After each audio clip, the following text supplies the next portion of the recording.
Let's get the scoop on all things NBA as we get closer to the trade deadline and all-star breaks coming up with Brandon Scoop B. Robinson. We got Scoop B. Robinson in the house, Brother, man.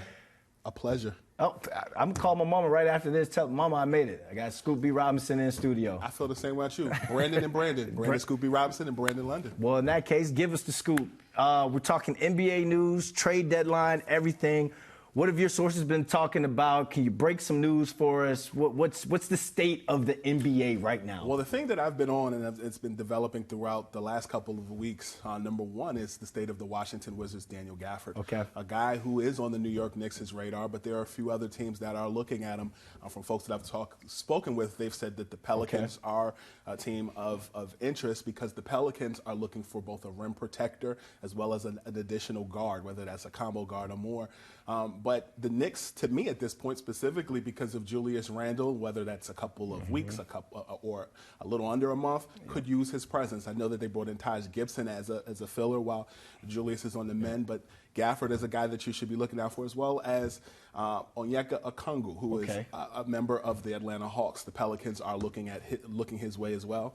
The Wizards, few people have Kyle Kuzma on their wish list, namely the Sacramento Kings, as well as the Dallas Mavericks. The Dallas Mavericks are very interested in him. He has a relationship with Jason Kidd going back to the bubble days when the Lakers won the championship. And he really would be that third piece that would complement both Luka Doncic and one in Kyrie Irving. When you're talking about the guys for the Knicks, I'm glad we have you on because you hear the same names over at Brogdon. You hear DeJounte Murray. I'm glad you brought up some names that got people thinking outside of the box of what Leon Rose can do. And I think they're going to think outside of the box when it comes to whomever it is they're going to bring in. The Knicks are absolutely on fire right now, but we're going to talk about them. I want to ask you about LeBron's comments about calling people out about how they're quiet now that Joel Embiid has gotten hurt. The man's been balling, having a career year, but he's kind of forced his way back into the lineup, like Draymond Green said, because he's trying to meet the criteria to win in the award.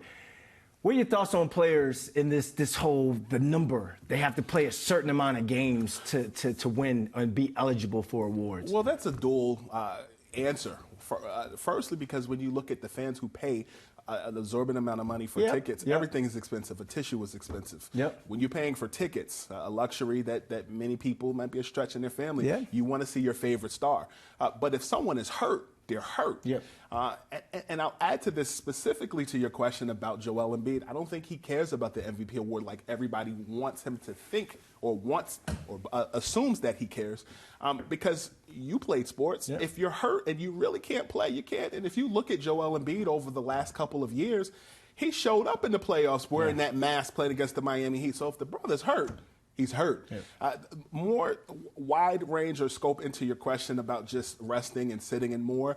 Listen, when you agree to these rules and these stipulations, with whether it be the collective bargaining agreement, and as the NBA is looming into the next TV deal, that kind of ties back into fans, load management, and just the overall picture of whether the player is hurt. I think it's great that LeBron, the face of the league still, is speaking out and defending his brother Joel Embiid, because I think that in the world that we live in of 24-hour news coverage, sometimes when people just see somebody on an injury report, he's hurt, they complain. I think Philly is still a good team. You saw Tyrese Maxey the other day drop over 40 and really propel that team. Tobias Harris as well. So I think in this instance, I think it's kind of a wait and see. But I think specifically when he was ruled out in that Warriors game, it gave people pause because they looked at that game, or when he came in against the Warriors, and he sat in the Nuggets game. Because of the NBA and matchups, Jokic and Embiid, people get upset. At the end of the day, if he's hurt, he's hurt. Yeah, you saying Joel Embiid saying like he doesn't care about that second MVP. I call cap on that because nowadays we live in a world now where your career is defined only by what list you're put on, what tier you're put on. So when we're talking about the big men of our generation, the ability for him to get back-to-back MVPs, I'm going to try and go out there and play. That's going to drive not only my stardom, my dollars up, but also my legacy when we talking about the greatest big men of all time. You get back-to-back MVPs, we're putting you up there with the Kareems. We're putting you up there with the Shaqs. You know what I'm saying? I take that and raise you this. Okay. Last season, towards the end of the season, I had a conversation with Jason Terry, assistant coach now with the Utah Jazz. Yeah. And he said, Scoop, if you had to pick between being MVP or not, if Embiid or Jokic, would you care? And I said, if I'm Jokic, I care more about winning a championship than I do an MVP. And so I kind of feel like this conversation is in reverse now. Embiid got the MVP last season. Mm-hmm. If the Sixers, who I believe still are contenders, as well as the Knicks, as well as the Celtics in the Eastern Conference, I'd rather be healthy and rested and go into the playoffs on the mend and making it happen, because the Sixers have something special. So I hear you. I respect your opinion, but I think you have to think about the long haul.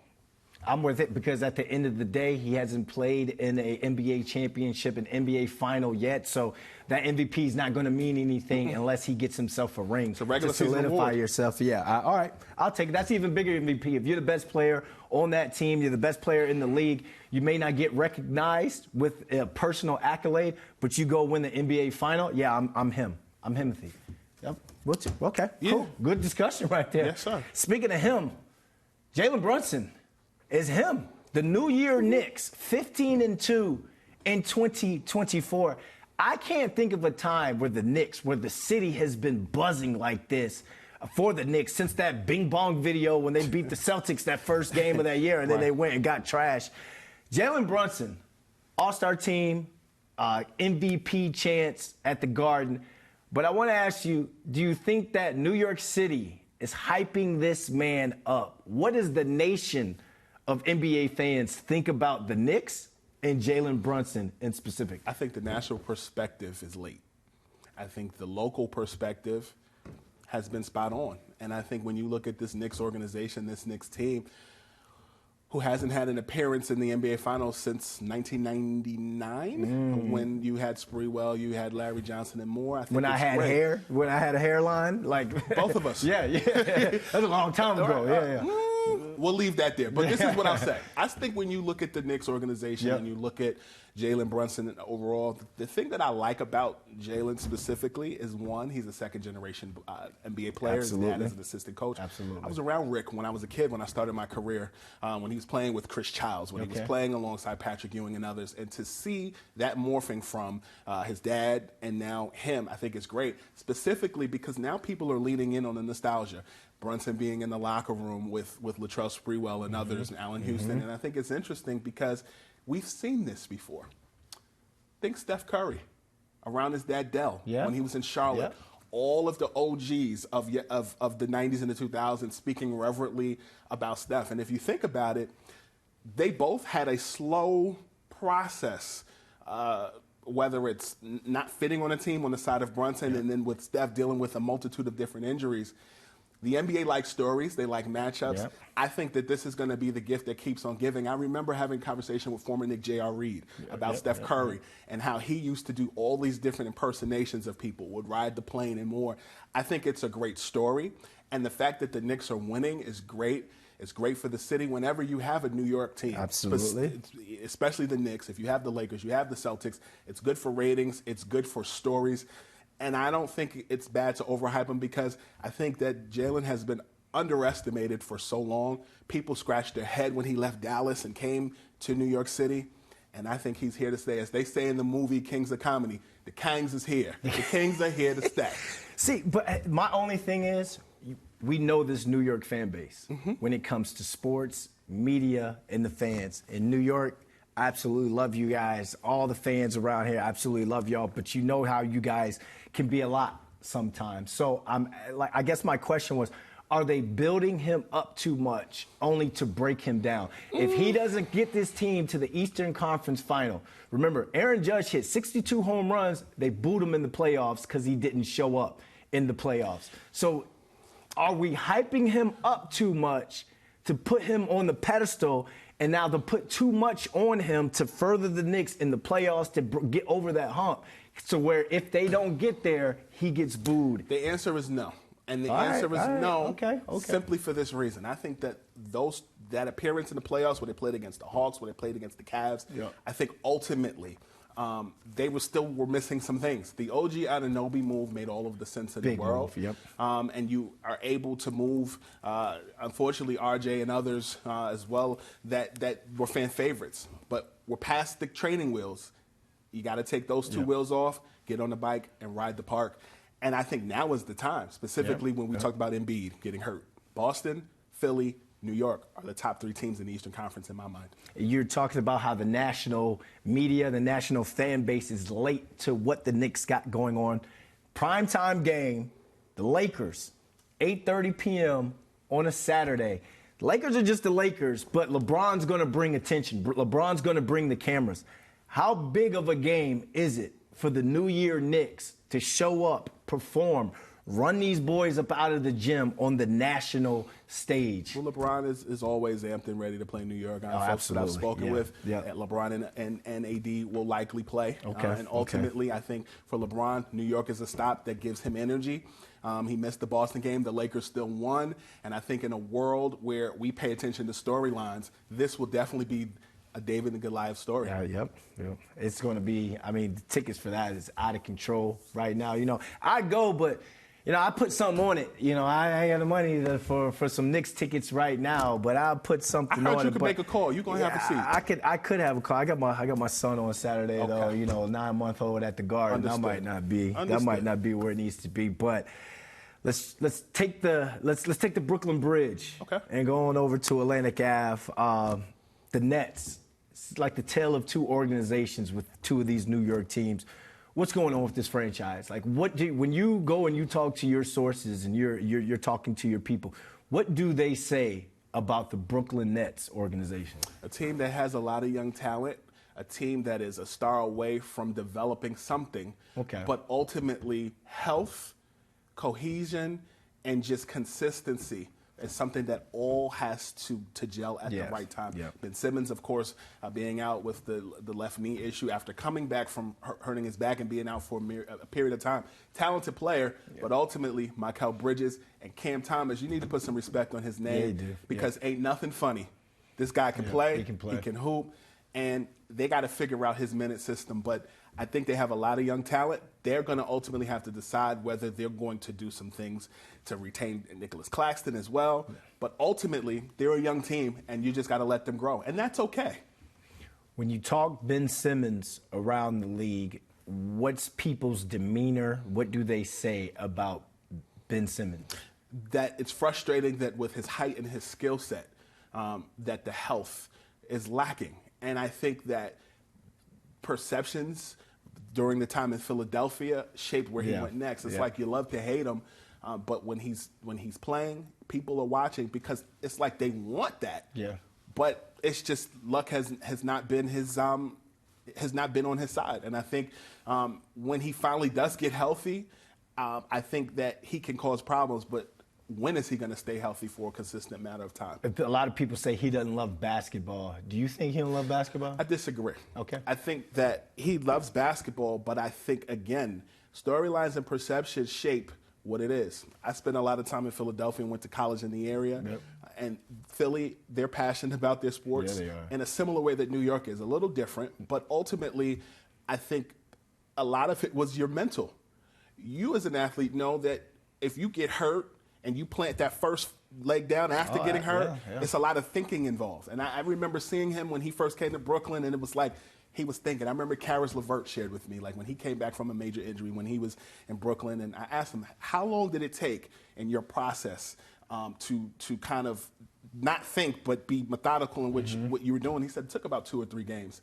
And I think for Ben, I would imagine, I can't speak for him, but I would imagine that thinking part plays a big role in it. And I think for him, the other thing is fit. Who's your point? Is Ben going to just be your small forward that handles the ball? He fits in so many different ways from positions 3, 4, and 5.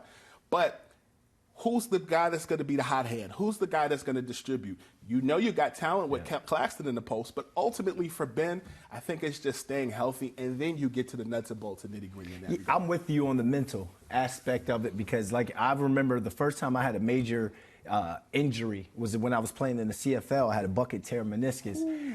I wasn't the same player that following season, because that training camp, I would go up for a ball. It wasn't that I could jump. It's in my mental, what's going to happen when I come down, when I hit the ground? Is my knee okay? I just got hit. Am I okay? It took me a little bit to get going. So when you're a guy like Ben Simmons and you have reoccurring injuries, Facts. Those are setbacks, not only physically but mentally as well. And that's a major hurdle, the mental aspect of it.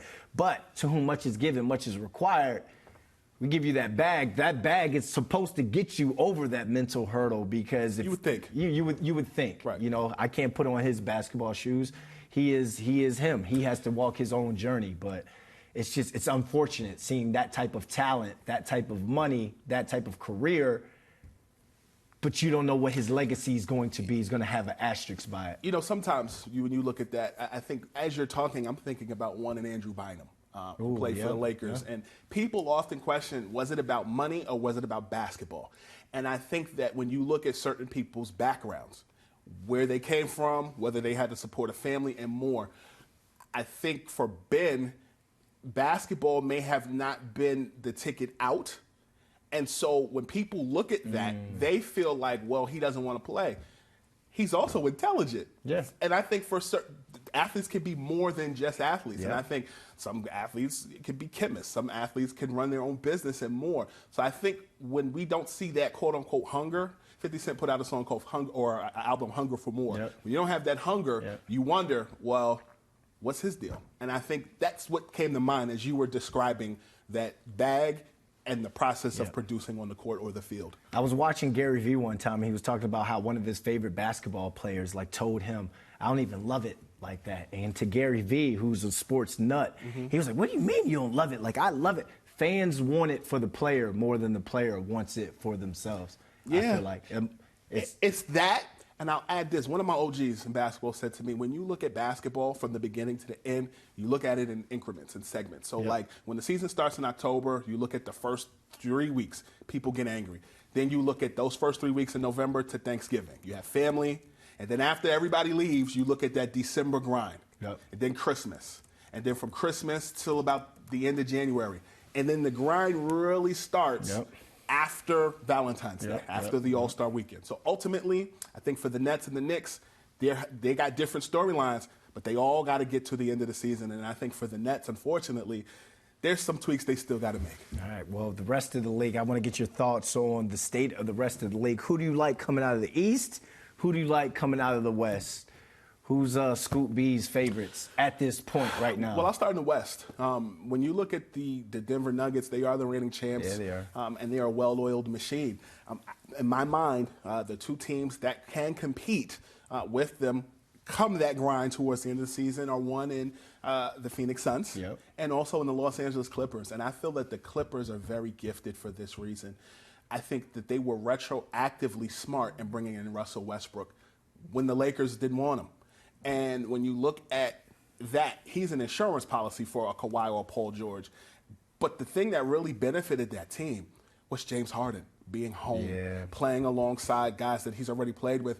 And Terrence Mann is another guy, to me, that really benefits that team immensely. You need the health of Ivica Zubac to be on point.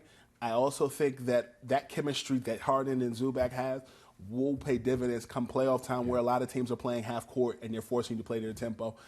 Those are the three teams that I like in the West and the East. I don't count out the Sixers. I don't count out the Nets. The Celtics, to me, you don't count out the Nets? Excuse me.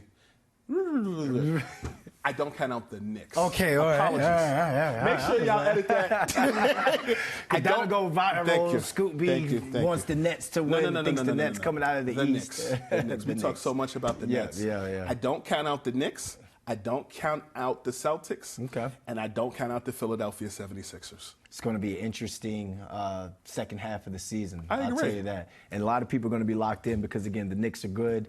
There's so much going on within the league. I think the league is at a great place right now when we come NBA-wise, heading into April and the playoffs. Tell the people they can find you, man. Scoopy Radio, available on all streaming platforms. Follow me on Twitter, Instagram, and more than anything else, make sure that you check out my weekly series, Scoop B Talks, on the Bovada family of networks. There we go. You guys just got the scoop. Thanks for coming in. My man. You the man.